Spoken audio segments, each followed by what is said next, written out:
messieurs, bonsoir. Voici les titres de ce journal. Patrice Talon à l'Élysée, le chef de l'État a signé ce mardi l'acte de transfert de propriété des 26 œuvres restituées par la France au Bénin. Plus que quelques heures et les 26 œuvres culturelles royales vont fouler la terre de leurs aïeux, le Bénin. En attendant, nous vous emmenons à la découverte du botio de Dadak Beranzi. On en prend souvent pour se désaltérer ou à la fin du repas les jus de fruits. Mais attention, ils sont parfois de mauvaise qualité et peuvent avoir des conséquences sur la santé.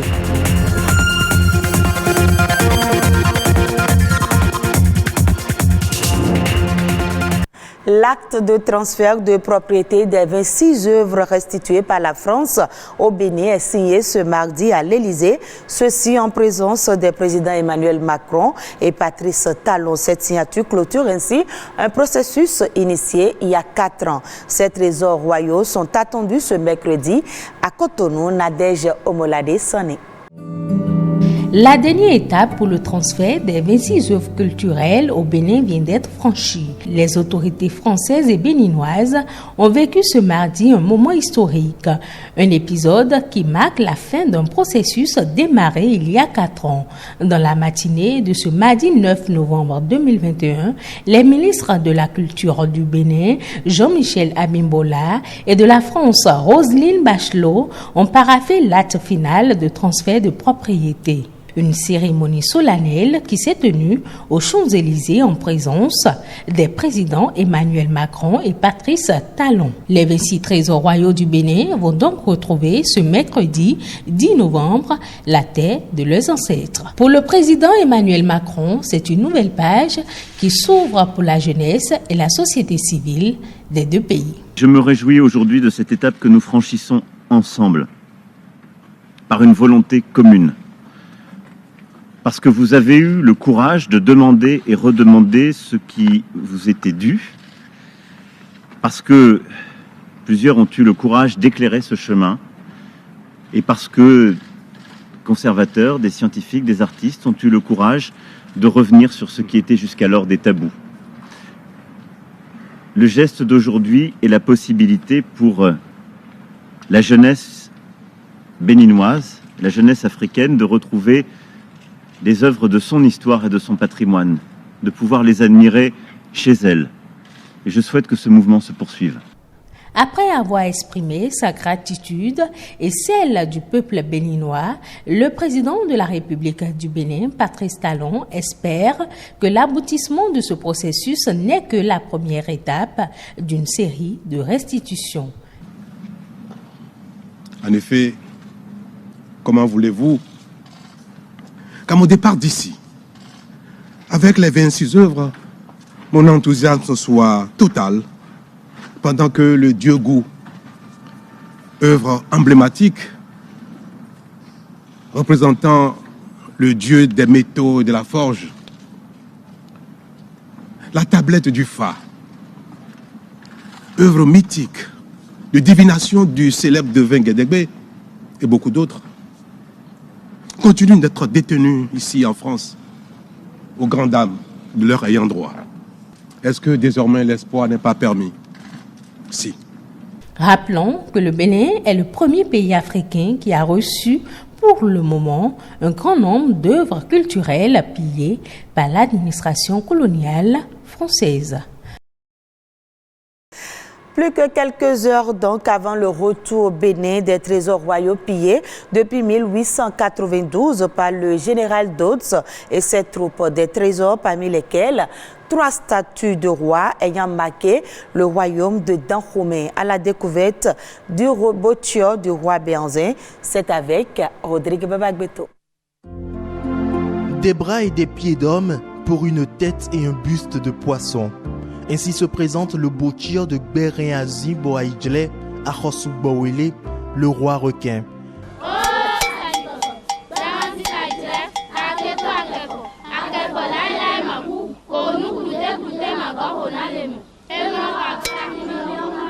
Béhanzin se comparait en effet au requin pour signifier son intention de faire la guerre aux Français dont la flotte traversait chaque jour la barre en rade de Cotonou. Né en 1845 et mort en 1906, Béhanzin est le fils du roi Dada Glele Kinikini. Héros pour les siens et cauchemar pour les colons français, il est d'abord connu sous le nom d'Ahokbonu, puis de Prince Kondo à partir de 1875.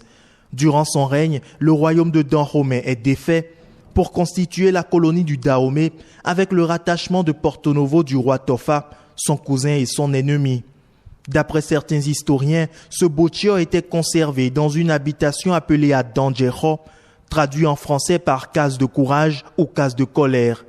Placée aux côtés du Bochio du roi Glele, la statue de Béhanzin sortait sur des chariots à 4 roues pendant les coutumes annuelles en l'honneur des ancêtres royaux. L'histoire raconte que cette statuette était présente lors de tous les combats, dotée de pouvoirs surnaturels, en mesure de neutraliser l'adversaire. Tout comme les Bochio de ses prédécesseurs, le Bochio de Béhanzin aussi bouge, parle et peut représenter le roi vivant ou mort en 2 lieux au moins. Le Bochio de Kondo le requin était sans nul doute l'une des pièces phares du musée du Quai Branly et le plus important des trésors royaux qui reviennent au bercail après près de 130 années passées dans l'Hexagone. Autre élément dans ce journal, le jus de fruits accompagne très souvent les repas pour faciliter la digestion.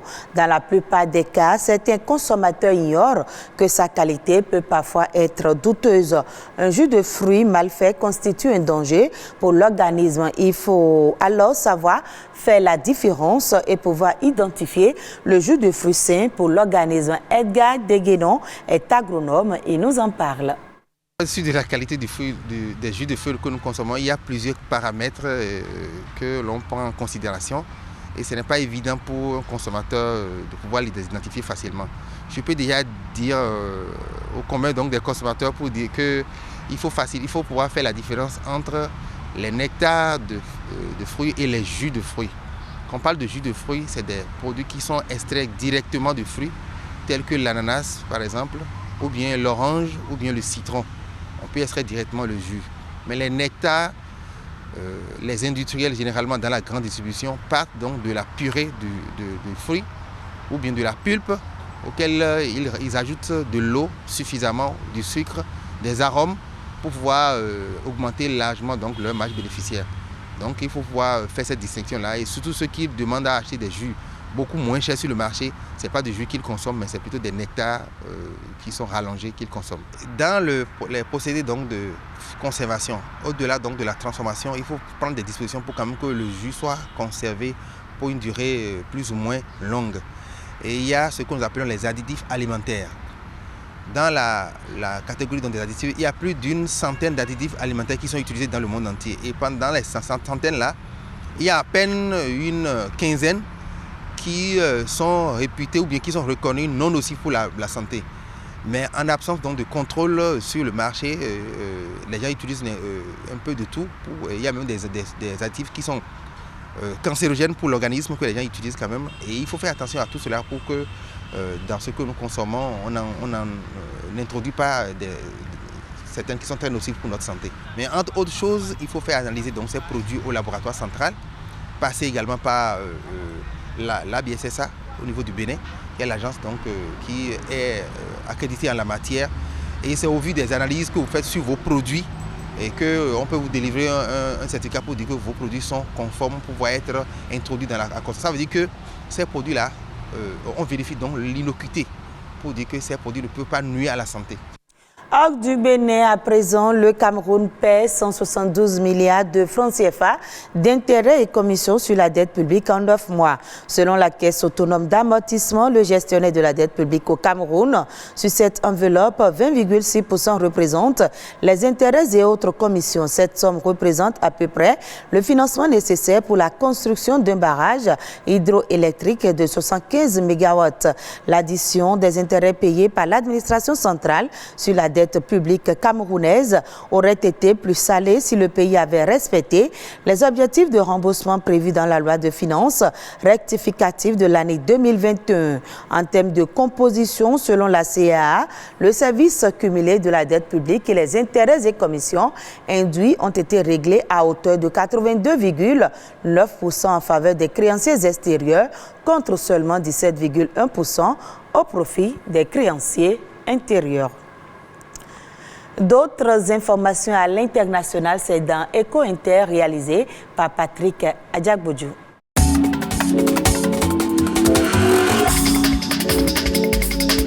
Emmanuel Macron a reçu mardi Patrice Talon à l'Élysée pour finaliser la restitution de 26 œuvres des trésors royaux d'Abomey emportés en 1892 par les troupes coloniales.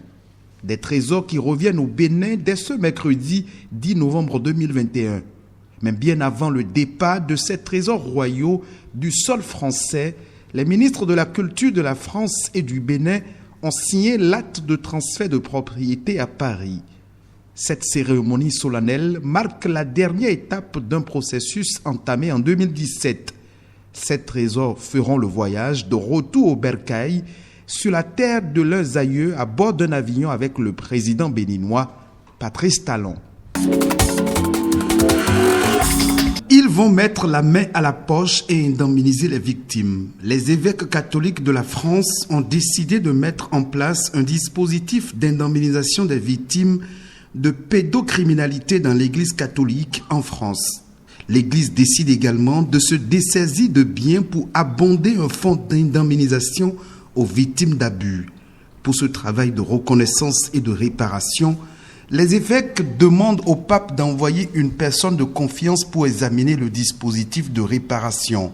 Mieux, les évêques se sont dit prêts à démissionner si le Saint-Père l'exigeait. C'est l'une des demandes des victimes. La vente des yachts dont raffolent les milliardaires dans le monde est en forte hausse. C'est un marché qui ne semble pas subir les conséquences économiques désastreuses de la crise sanitaire liée au Covid-19. Comme le rapporte un média français, les ventes de super yachts, ces navires de luxe de plus de 30 mètres, qui peuvent coûter plus de 328 milliards de francs CFA, ont progressé de plus de 8% au cours des 9 premiers mois de l'année, par rapport à la même période de 2019.